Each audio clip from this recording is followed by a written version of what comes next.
Mesdames, Messieurs, peuple congolais, être citoyen, c'est d'agir en permanence. Et pourquoi? Parce qu'aucune cause n'est perdue d'avance. Et surtout quand elle est digne, juste, légitime et voire civilisationnelle. Donc, seule la lutte libère. Parce que sans lutte, il n'y a pas de liberté ni de la dignité de l'individu et encore moins d'un peuple. Sans lutte, il n'y a pas de justice rendue à l'individu et encore moins à un peuple.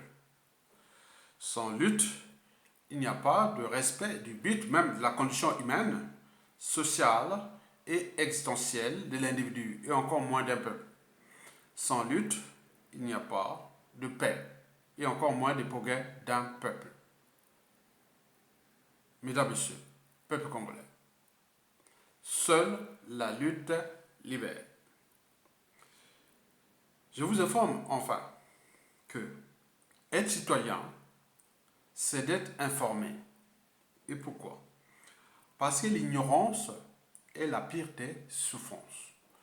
Le savoir et la connaissance vous libèrent.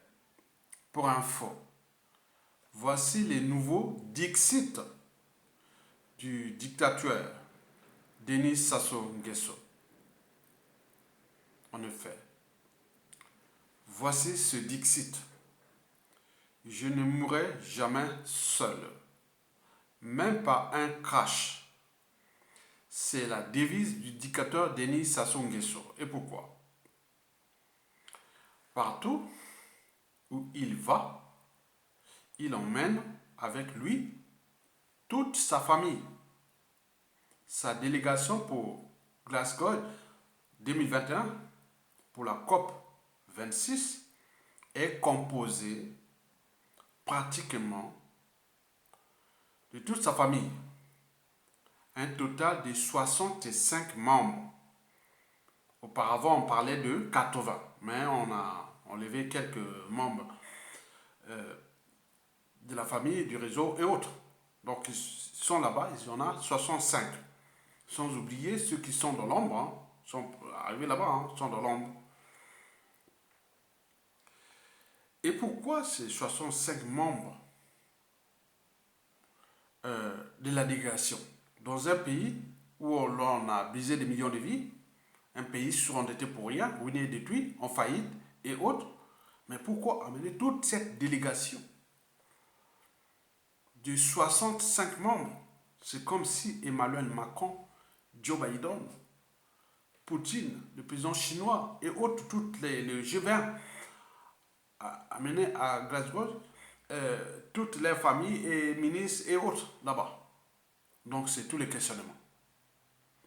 On peut imaginer combien de dizaines de milliards de francs CFA ou des millions de dollars d'argent des caisses de l'État a-t-il encore jeté par la fenêtre ou va-t-il jeter par la fenêtre? Pour info, enfin, je vous informe que quand on parle de Premier ministre de Denis Sassou Nguesso, ça signifie que c'est un premier sinistre. Quand on parle de Premier ministre, il faut tout de suite penser dans votre tête qu'il s'agit là d'un premier sinistre de la dictature, un premier sinistre de la République. Et ces premiers sinistres, la plupart du temps, deviennent des Emimbe Adoula. À défaut, ils reçoivent des poisons ou autres, ils se battent. Voilà. Clément Mouamba vient d'en payer le prix. Mais il reste en Anatole Collinet. Makosso, il fait son boulot. Mais les Dixit de Sassou Nguesso est en train déjà d'agir pour lui et toute la famille. Hein. Donc, Colino Makosso, toute sa famille est suivie par la CIA congolaise. Hein. Donc, tous les faits et gestes, vous l'avez compris. Quand on parle de ministre du gouvernement congolais sous la dictature de Denis Sassou Nguesso, pensez tout naturellement au sinistre. Ministre égale sinistre de la République. Mais quand on conseillait, agents autres, mais souvent ce sont des hommes des mains du dictateur. À défaut, ce sont les membres de la famille, du clan, ou au pire des cas, ce sont ses maîtresses et tout est là. Vous savez que Sassou Nguesso est le gourou de tout ce système-là. Donc, il amène comme un chef, un gourou qui amène tous ces sujets, ces indigènes, esclaves et tout compagnie. Vous avez tout compris? Très bien. Donc, moi, je vais ici vous lire la liste qui va rentrer dans l'histoire de notre pays, parce que patience, parce que la dictature de Sassou Nguesso va certainement rentrer dans la parenthèse de notre histoire. Vous savez que notre histoire, déjà de ce Congo, a commencé en 1960, mais bien auparavant, il y a eu l'esclavage, la colonisation, il y a eu la France-Afrique et autres. Nous sommes qu'à 1% de notre histoire d'humanité à l'échelle congolaise.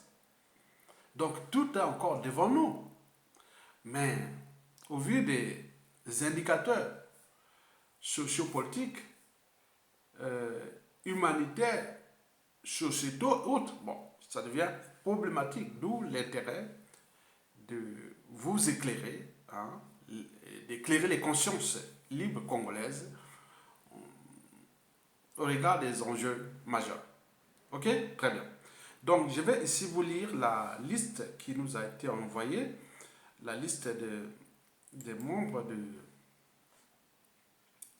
la délégation du dictateur, hein, parce que comment un pays en fait comme ça, donc tous les agents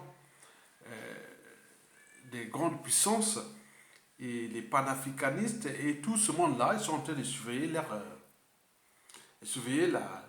la délégation du dictateur et qui a emporté tout ce monde-là avec lui. On est bien d'accord? Bon, très bien. Voici la note que je vais ici vous lire, mais je voulais parler du premier sinistre, du sinistre et des conseillers. Donc je vais lire ça comme je ne veux pas lire ce qui est écrit là en termes de fonctions, de postes et autres, mais les fonctions ici, je vais parler en termes des hommes de main, des sinistres, des premiers sinistres et autres. Vous avez tout compris? Très bien. République du Congo. Unité, travail, progrès. Présidence de la République. Cabinet du chef de l'État. Direction nationale du protocole. Direction du protocole présidentiel. Note numéro 77. 077. PR. CCE. DNP. DPP. Délégation dictatoriale pour le voyage de Glasgow en Écosse, dans les îles britanniques. Sont présents 1.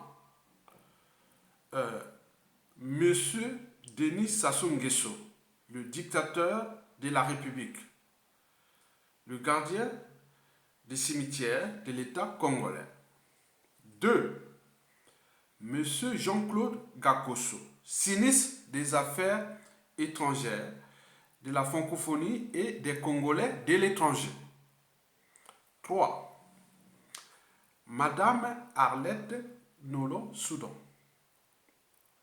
Madame Arlette Soudan Nolo, sinistre de l'environnement, du développement durable et du bassin du Congo. 4. Madame Rosalie Matondo, sinistre de l'économie forestière. 5. Monsieur Denis Christel Sassou Nguesso, sinistre de la coopération internationale et de la promotion du partenariat public-privé. 6. Monsieur Antoine Thomas Nicéphore Fila Setede, sinistre du développement industriel et de la promotion du secteur privé, de la dictature bien sûr. Madame Inès Nefer Ignani, sinistre de la promotion de la femme et de l'intégration de la femme au développement de la dictature. 8. Monsieur Jean-Dominique Okemba, sinistre secrétaire général du Conseil national de sécurité, ou des services secrets de la dictature. 9. Madame Françoise Joly, sinistre représentante personnelle du dictateur de la République pour la stratégie et les négociations internationales de la dictature. 10. Monsieur Prosper Alain Bouya, conseiller spécial du dictateur de la République. 11. Madame Claudia Limumba Sassou Nguesso, conseillère spéciale et chef du département de la communication et des médias du dictateur de la République. 12. Monsieur Edgar Serge Rufin Nguesso, conseiller spécial du dictateur de la République, directeur général du domaine dictatorial de la République. 13. Monsieur Landé Simplice Eloge Olita, ambassadeur, directeur national du protocole de la dictature. 14. Monsieur Bienvenu Okiemi, conseiller diplomatique du dictateur de la République. 15. Monsieur Maké Zomono, conseiller chef du département de l'environnement et du développement durable de la dictature. 16. Monsieur Daniel Iloy Gouya, conseiller auprès du dictateur de la République. 17. Monsieur Guy-Noël Ngoya, conseiller du dictateur de la République. 18. Monsieur Rodrigue Ghislain Nguesso, conseiller du dictateur de la République. 19. Monsieur Antoine Issaka, aide de camp du dictateur de la République. 20. Monsieur Peggy Francine Ndongo, conseiller du dictateur de la République, chef de la cellule de traduction au cabinet du dictateur de la République. 21. Madame Henriette Miret,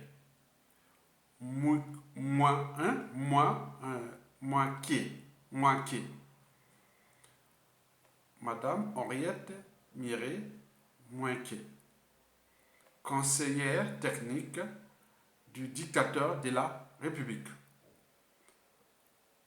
22. Monsieur Jean-Claude Cou, conseiller auprès du dictateur de la République. 23. Monsieur Mala Okemba, conseiller technique du dictateur de la République. 24. Monsieur Omar Denis Junior Bongo Odimba, conseiller du dictateur de la République. 25. Monsieur Guy Olivier Pella, officier de sécurité du dictateur de la République. 26. Monsieur Francis Camignan Lélé, directeur de l'intendance générale à la direction générale du domaine dictatorial. 27. Monsieur François Elengwa, directeur du transport et des liaisons à la DNVO. 28. Monsieur Aimé Magloire Désiré Oba, assistant du directeur national du protocole de la dictature. Au niveau du protocole, au niveau numéro 29, Madame Blandine Nyanga. 30. Monsieur Alfred Simplice Osombi Asinga. 31. Monsieur Siani Elvis Régis Olita. Au niveau du domaine de la dictature. 32.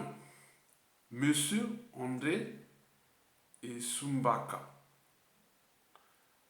33. Monsieur Renaud Giscard Okoye. 34. Monsieur Kevin Elia. 35, oui. 34, Monsieur Kevin Elia. 35, Monsieur Sylvestre Ngabomi. Ngabomi. 36, Madame Sarah L. Anouni. Sarah L. Anouni. 37, Monsieur Emery Roland Okisakosi Emballé. 38, Madame Francisca Mangitoka Teko. Presse dictatoriale. Ceux qui s'occupent de la presse dictatoriale, comme on peut parler de la presse présidentielle et autres. Vous avez tout compris? Très bien. Au niveau de la presse dictatoriale, vous avez au numéro 39 qui sont présents. C'est Monsieur Valentin Oko, directeur de la presse dictatoriale. 40. Monsieur Célestin Okano Yirika, journaliste de la dictature. 41. Monsieur Lasnel Ipuku Okaye Ondongo, monteur, qui va faire le montage. 42, Monsieur Sia Mouzieli Bamba. C'est un Camerounais. 43, Monsieur Benjamin Félix Balanga, photographe. Voyage officiel. 44, Michel Hubert Ouvoula Oubambi. Attends, ça continue, attends.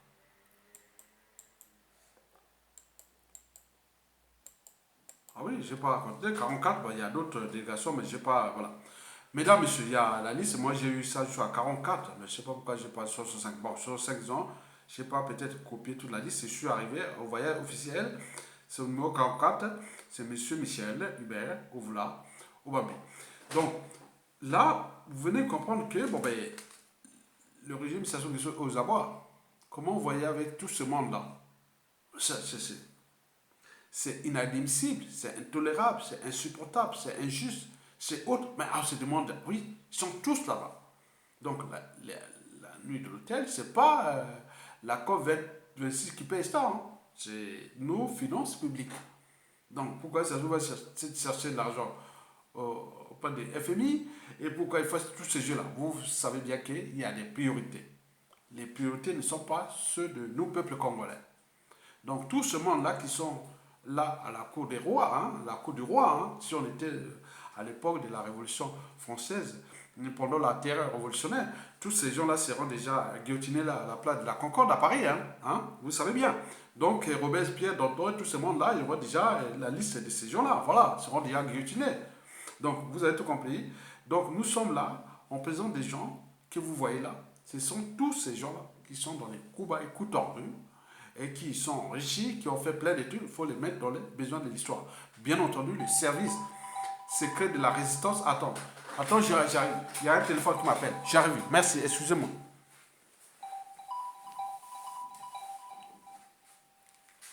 Allô? Oui, je t'ai appelé. Oui, c'est bon, c'est bien. Moi, je t'ai appelé parce que je suis en train de faire un direct là, mais je vais te dire sur cette histoire-là d'hier là. D'hier, là, du gars là qui serait mort là. On a plus d'éléments. Oui, on a plus d'éléments, je vais t'en parler. Ah oui, je vais t'en parler. Dès que je finis là, moi, je t'appelle. Ok? Ah oui, c'est sûr, il n'y a pas de souci pour ça, mais Non, non, non, il est vivant. Il est vivant, mais comme voilà, donc je vais te dire là où l'information est fut balancée. Tu comprends? Voilà, donc c'est mauvais, hein, comme tu vois, c'est pas bien, hein. Voilà, c'est pas bien, c'est pas bien. Donc on met les trucs là, voilà, donc je vais t'en parler, ok? Bon, ça va, à tout à l'heure, hein, monsieur le ministre. Bon, ok, à bientôt, à bientôt. Bon, donc, moi, je veux, pour terminer, le régime Sassou Nguesso est venu trouver notre pays, qu'il a fracassé, qu'il a brisé des millions de vies. Nous le savions très bien. Le temps n'est plus aux amalgames, aux négationnistes, à la guerre des mémoires, tout. Non, non, non, non, non, non. Ça prend ça. Donc, dans les prochains jours, je pourrais vous décrypter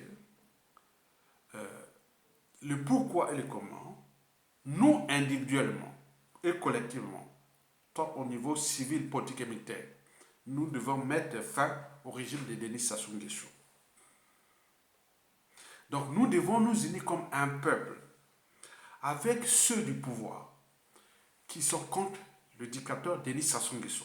Ils se sont fait avoir. Il y en a du monde qui n'osent plus risquer leur vie, laisser des orphelins, sans petits-enfants, autres, à cause d'un individu qui est déjà fini. Donc il y a des gens dans le pouvoir qui cherchent des stratégies pour les mettre hors d'état de lieu. Mais il y a aussi les anciens dignitaires, les dignitaires et aussi autres, les courtisans, les dissidents autres. Tout le monde le sait, que ça soit le danger de tout un peuple. Donc, vous devez avoir une part de philosophie, de stratégie. Donc, dans cette réflexion que je pourrais vous les décrypter, parce que l'ignorance est la pire des souffrances, le savoir et la connaissance vous libèrent.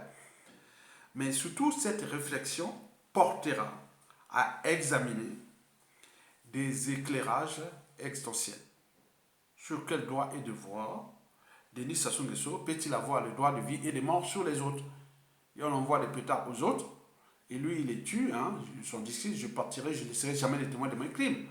Et je mourrai avec tout le monde. Mais là, on était accompagné un seul individu qui est en train de faire ce qu'il veut. Il a peur de mourir, de payer la rançon de la gloire, c'est-à-dire l'humiliation et à défaut la rançon de ses crimes, c'est-à-dire la justice, quelle que soit. Je vous avais publié une vidéo où j'avais fait le sondage autour des gros bonnets de ce pays, civil, politique et militaire intellectuel. Sur le plan du pays, j'en connais beaucoup.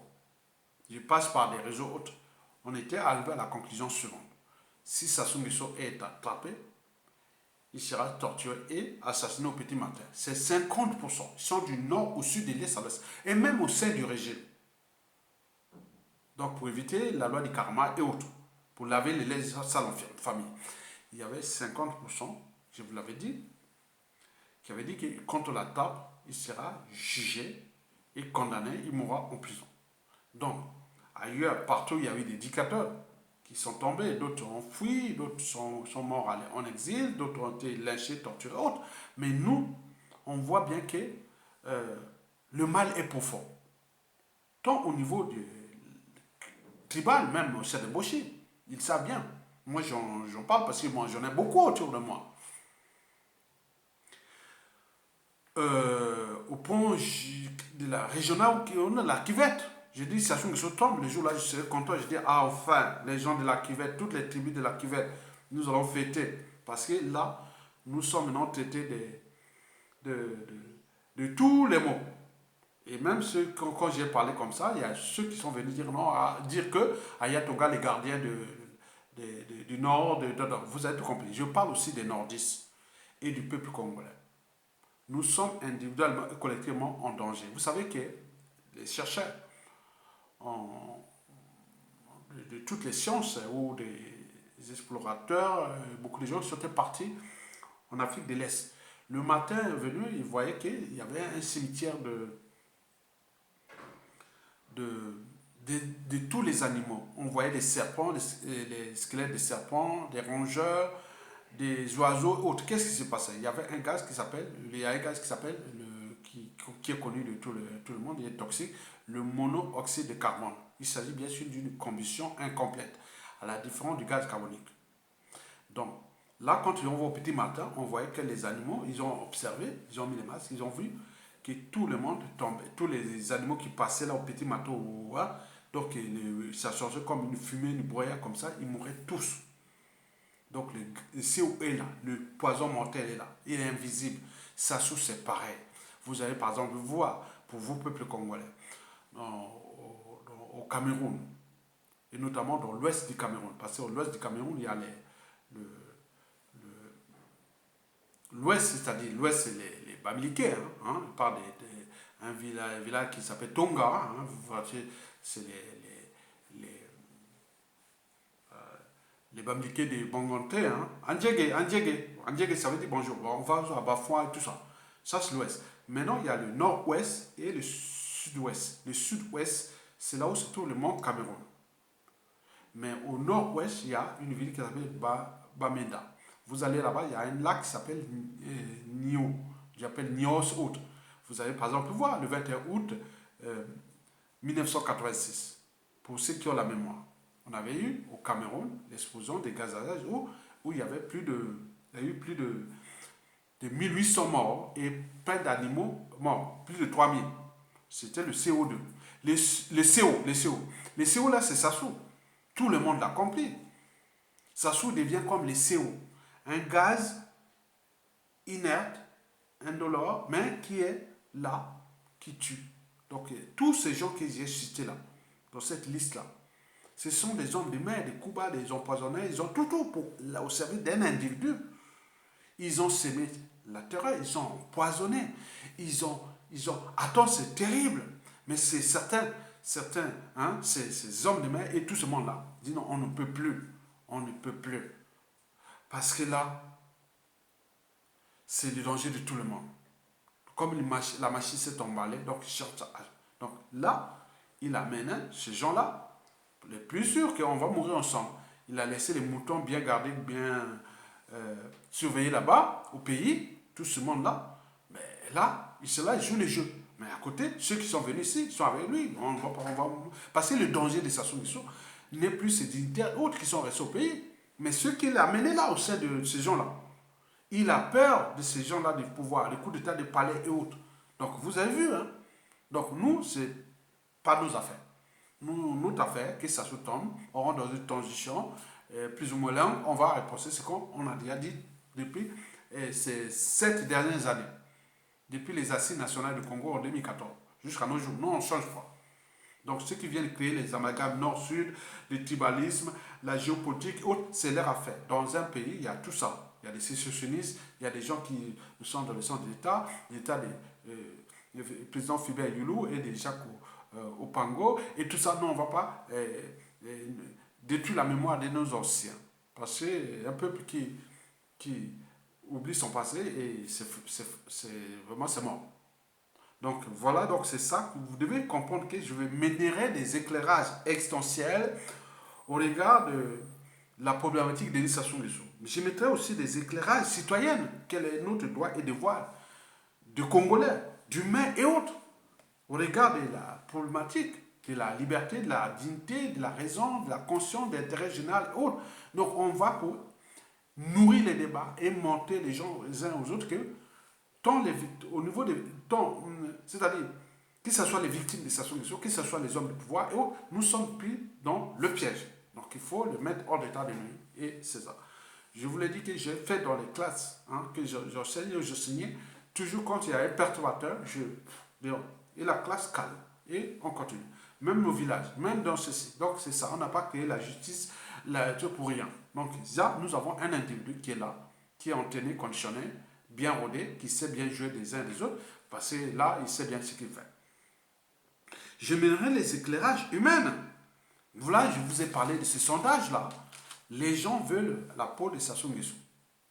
À défaut, c'est le juger. Et donc, vous avez compris. Et donc, il faudra aussi mettre les éclairages politiques. Parce qu'il y a trop d'enjeux. Les enjeux sont déjà à notre échelle. Je vous ai dit que les émotions d'appartenance sont au-dessus de la raison d'intérêt général et autres. Donc, il y a des gens qui veulent avoir le président qui est de leur tribu. Ou au niveau ethnique, ethnocratie, on en a connu sur le professeur Pascal Lissouba, l'ethnocratie, les Libolèques et tout ça. Mais on connaît aussi les enjeux géopolitiques et autres. Mais n'oublions pas que nous sommes dans une force Afrique. Et se mêlent les enjeux de la géopolitique, la géostratégie et beaucoup de choses. Donc, c'est des réflexions que nous pouvons mener ensemble pour avancer, comme la vie à bicyclette. Des éclairages sociétals, oui, comment la société, non, d'abord social, hein, social. Bon, vous voyez la condition sociale, là, pouvoir d'achat et tout ça, on voit, c'est une injustice, les inégalités sont telles que on ne peut pas faire ça, on ne peut pas... Ah non, c'est vraiment injuste, ces inégalités que Sassou Nguesso a créées dans notre pays. Des éclairages culturels, oui. Ah oui, Sassou, on a abusé de toutes les tribus du Congo. Même les Bochis, ils savent. Les éclairages sociétals, oui, la société, oui. Comment fixer les limites entre la raison, la dignité, et tout ça, des peuples et autres. Donc, ça, nous pourrons pour repositionner ce débat sociétal-là à l'échelle de notre pays, de l'Afrique et de la France-Afrique et de tout ça. Donc, il faut des choses pour réfléchir. OK? Quand vous avez l'information, vous êtes bien nourri en idées, en enjeux, en projets et autres, défis et autres. Mais vous pouvez avoir une part de réflexion. Enfin, les enjeux civilisationnels, oui. Donc, j'y reviendrai sur les enjeux civilisationnels. Qu'est-ce que nous nouveau au niveau de la France-Afrique? La France-Afrique est-elle civilisationnelle ou anti-civilisationnelle? Donc, c'est tout à repenser. Pour terminer, oui, bien entendu, j'invite les uns et les autres à un peu de philosophie et beaucoup de réflexion. Donc, de douter, réfléchir, se structurer, s'organiser et agir. Parce que la France-Afrique, là, aujourd'hui, c'est notre ennemi. Demain, il pourra, c'est en fonction des rapports de force des transformations majeures, parce que nous sommes partis de l'esclavage, passons au Côte d'Ivoire, la colonisation, aujourd'hui, néocolonialiste avec la France-Afrique. Mais ce sont des processus. La France-Afrique est déjà mal en point. Elle prend de l'eau. Et comme un bateau qui prend de l'eau, ça, voilà, vous connaissez, je vous ai parlé déjà la réformulation de la pensée d'Aimé Césaire, que déjà lui-même disait, paix à son âme, que le malheur de l'Afrique, c'est d'avoir rencontré la France. Mais j'ai reformulé sa pensée. Le malheur à venir de la France, c'est d'avoir entraîné la France-Afrique. Et donc, ce sont des processus qui demandent du temps. On peut dire aujourd'hui la France, qui croyait que c'était notre allié, la France-Afrique, non. Maintenant, était notre allié, mais non, c'est notre ennemi. Maintenant, demain, il peut devenir notre allié aussi. Ce sont des transformations. C'est comme les amis de nos amis sont nos amis. Les ennemis de nos amis sont nos ennemis. Et les ennemis de nos ennemis sont nos amis. Les amis des nos amis. Vous voyez ça? Est-ce que les amis de nos amis peuvent être sont vraiment nos amis? Les ennemis de nos amis sont vraiment nos ennemis? On peut en multiplier ça. C'est des réflexions.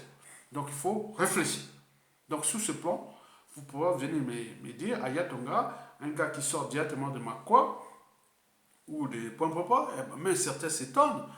Oui, mais attends, Ayatonga, il monte maintenant, il parle là-bas, Ayatonga, un individu né à Brazzaville, citadin, et qui a vécu le village. Oui, mais oui, je suis né à Brazzaville, mais j'ai fait l'enfance à Brazzaville, après je suis rentré à l'école primaire, collège, tout ça à Makwa. Hein. J'ai fait la pêche, la chasse et autres pour payer mes études à la mort de mon père. Quand j'étais au collège, au milieu du collège, j'ai fait la pêche, la chasse, l'agriculture et autres. Ce sont connus. Il y a beaucoup d'officiers originaires de Makwa ou des cadres et autres qui connaissent ça. Donc j'ai fait ça. Ce sont des expériences de vie. Donc quand on connaît que la vie c'est un combat, bon, ben, on s'est dit que bon, voilà, il faut avoir une part de philosophie. Parce que j'analyse des choses qui sont là et qui sont très importantes pour tout le monde pour avancer notre société. Le monde d'aujourd'hui et de demain. Nous avons beaucoup d'expériences de vie. beaucoup de, oui, d'espérance de vie. Par exemple, à la mort de mon père, j'ai passé 2 ans au début du lycée à entretenir les hectares de cacao de mon père. J'ai vendu 2 récoltes de cacao à l'époque, 5 hectares. Moi, je venais de rentrer en seconde. Non, j'étais en troisième, puis en seconde. J'ai vendu ça, j'ai fait les... Attends, vous sortez d'école pendant les vacances là. Là, nous sommes en vacances de tout ça en France, ou les vacances de Pâques, ou les grandes vacances. J'ai passé le temps à entretenir ça, mais c'était devenu lourd. On dit, là, tu es bien, tu es intelligent, mais si on laisse là, bon, on va pas voir, il va devenir prison. On m'a arrêté là, mais j'étais devenu paysan. J'étais vraiment, j'ai vendu les champs de, oui, les cabosses là, des cacao. Moi, quand je vois vous parler, non, attendez, allez demander à Makwa, que ce soit les maniants, que ce soit. Moi, j'ai fait tout ça là. Toutes les différentes formes de pêche, de chasse et autres, j'en ai fait. L'agriculture autre, j'ai payé ça moi-même. J'avais hors d'Agora, je vous l'ai dit, que j'avais des gens qui venaient de tout le nord du Congo, la Songa, la cuvette ouest et tous les plateaux, et qui sont là, qui venaient chez moi, on les connaisse. Beaucoup sont au pays, beaucoup sont là. Donc j'avais une sorte d'Agora, où j'avais les trucs qu'on venait, bon, ils étaient à l'internat. Mais moi, j'étais comme nous, là, on est de la tribu Makwa, donc tout est chez nous. Donc moi, voilà, un week-end sur 2, je traversais la Nicolas Moussaka pour aller chercher le magnon, où tout ce que je faisais pour manger. Je faisais toute la zone Makwa. Aller à Tekou, Mboli, à Bela, nanana, donc tout ça. Il n'y a pas un endroit de Makwa que je ne connais pas. Donc moi, j'ai cette culture-là. Mon blanc, moi quoi. Mais non, mais je suis allé à Nicolas, je suis allé à Lukulela, je suis allé à Bokosoko, j'ai fait le maillot, j'ai fait... Donc c'est ça la culture qui me donne un esprit d'ouverture. Et depuis là, je suis en Europe. J'ai maintenant la moitié de ma vie passée en Europe. Donc, vous voyez qu'on reste humble. Donc, on s'est dit que la France-Afrique, demain, pourra être notre allié. Donc, le but est de trouver des stratégies de transformation. Mais sachant qu'eux, ils ne fonctionnent que par des rapports de force. Donc, établissons eux, hein, les rapports de force. Après, ils vont comprendre. Donc, nous devons aller dans les rapports de force, c'est tout simplement. Il n'y a pas de compromission d'une quoi avec la France-Afrique, avec l'Occident. Non, il faut les rapports de force. Sans les rapports de force, vous êtes perdu. Donc, nous savons que nous avons ces alliés-là. Ils ont besoin de nous, ils sont venus nous trouver, nous chercher. Maintenant, nous sommes des émigrés, nous sommes ce point, ils ont tout, ils connaissent tout, ils savent tout, ils gèrent le monde comme ça, mais en réalité, ils sont perdus. Donc, leur modèle économique est dans le passé. Et nous le savions bien que ce modèle qui devient de plus en plus standardisé, et donc nous allons analyser les problématiques là au niveau de notre pays. Parce qu'on ne peut pas les faire ici, parce qu'on ne vous écoute pas, on dit qu'ils parlent comme ça, mais quand ils viennent dans nos pays, ils savent bien qu'ils sont à fonction de... voilà. Donc nous sommes l'Afrique. L'Afrique, le 22e siècle sera africain. Nous le savons bien, nous avons des transformations qui commencent maintenant. Tout au long de ce 21e siècle, le 22e siècle sera africain. Mais en tenant compte des enjeux qui sont déjà écologiques, d'où les sciences de l'environnement que nous devons mettre en place en Afrique. Comprendre les cycles de vie énergie-matière, les problèmes des déchets ménagers assimilés, les problèmes de l'exploitation des matières premières, de production, de transport, les modes de transport et de consommation et surtout des rejets dans l'environnement. Et donc nous avons tous ces cycles de vie énergie-matière à repenser en tenant compte des besoins, tout ce modèle-là qui est déjà un ne dépasse. On parle de PIB, de croissance économique. Non, non, mais en réalité, il s'agit bien sûr de l'exploitation forcenée des ressources naturelles. Et comme on voit bien, il y a des conflits, seulement ici, des problèmes de pêche entre la Grande-Bretagne et la France, les problèmes de l'eau dans le monde, dans le Jourdain, et tout ça. Donc on analyse le monde global. Donc Aya Tonga qui est là, il analyse le monde que nous vivons du point de vue global. Je vois comme l'organisme. Quand je vois mon corps là, je vois toutes les grandes fonctions de notre corps. Les écosystèmes pareils. et autres. Donc, quand vous avez une grille d'analyse globale, vous pouvez faire des arbitrages, des synergies et tout compagnie, mais pourvu d'avoir des données fiables. Donc, nous, demain, nous, on va vers les données fiables. Donc, vous avez compris. Donc, Sassou Nguesso, son clan, c'est tout ce monde-là, nous pourrons les récupérer. Mais il faut des gens unifiés dans le sens de la motivation, parce qu'il n'y a pas de, de, de dépassement de soi, ni de mobilisation générale, sans un rêve commun, des lendemains à construire et des futurs à édifier. Et donc nous devons édifier ça dans la sphère de notre pays, mais à l'échelle du bassin du Congo, de l'Afrique et du monde entier, puisque nous sommes devenus interdépendants, en tenant compte de ces enjeux et des défis globaux. Ce qui se passe à la COP 26 là-bas, c'est l'échec total. Puisque je ne vais pas vous parler pour l'instant, non. Il faut que je sois dans mon pays et avec tout ce qu'on pourra dire, parce que moi, sur ce plan, vous le connaissez. Demandez les Congolais, comme les Congolais ont les bacs plus 4 en SVT, sciences de la vie et de la terre, biologie, géologie, qui ont fait les sorts de l'environnement. Demandez ça. Non. Quel Congolais a vécu comme moi au village, qui a connu les bassins du Congo, la jungle, qui a fait tout. Donc, vous m'amenez en Indonésie, dans l'Amérique latine, c'est-à-dire l'Amérique centrale, du Sud, le bassin du Congo, je suis dans mon élément. Donc, certains se moquent, oui, mais c'est moquez-vous que c'est un villageois. Moi, je mérite le statut de villageois au Congo-Brazzaville. Parce que ce sont eux qui vont façonner le Congolais de demain, parce que le bassin du Congolais de demain, parce qu'il faut leur apporter le savoir et la connaissance, en laissant libre cours à eux par rapport à leur expérience de leur environnement. Donc, agir, euh, penser local, agir global. Vous avez compris? Donc, ce sont des concepts que nous avons. Vous avez écologique, social, économique. Vous avez le camembert. Oh, voilà. Donc, nous devons en tenir compte de la France-Afrique. Et nous devons l'accompagner, nous devons la contredire, nous devons établir les rapports de force pour qu'ils puissent libérer nous, peuple congolais, nous, peuple d'Afrique francophone, du joug de ces dictateurs, comme Denis Sassou Nguesso, le plus grand criminel en liberté, qui est là comment on appelle, dans les îles britanniques, qui parle en notre nom, mais il est là simplement pour, voilà, il va un peu respirer, hein. C'est un pigeon voyageur. Donc, vous avez compris, donc nous avons beaucoup de choses à faire ensemble, excusez-moi.